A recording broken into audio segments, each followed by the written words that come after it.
Hello, my name is Bill Haley. This is part of my 3-minute introduction series into Haley 2024, the movement's government reform ideas. So this one's going to be on the diplomatic foreign policy sector, and you need to know that government power is going to be split into 5 sectors. We have the diplomats, we have the commander-in-chief, we have military corporations, we have military capability system, which is a funding mechanism because we're going to a dramatically free enterprise military system, and we have a checks and balance system within the military authorization agencies. So we have a lot of ways to do a checks and balance and societal oversight for a private military, because the commander-in-chief commands the military corporations cannot do missions on their own. That's strictly forbidden.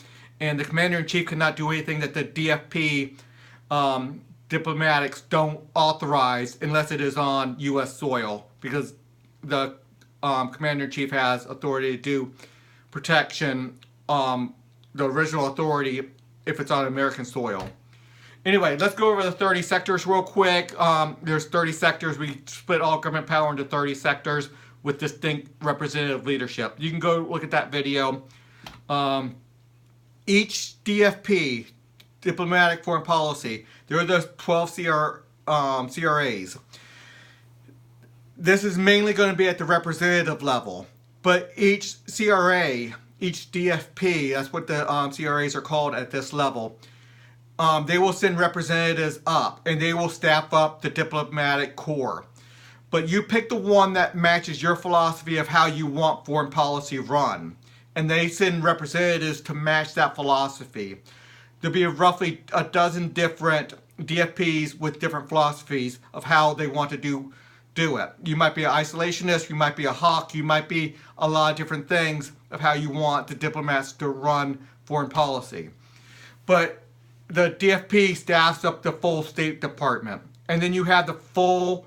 If you want to call it the president, or you want to call it the State Department's head person. What is that? The Secretary of State.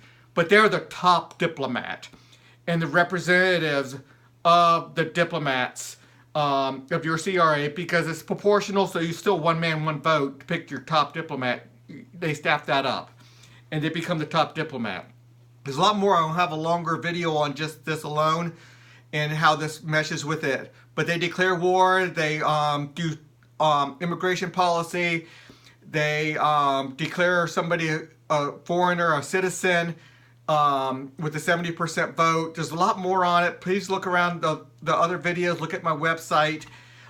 There's a lot more there, but this is just a quick introduction to this sector. So keep on looking around. Thanks.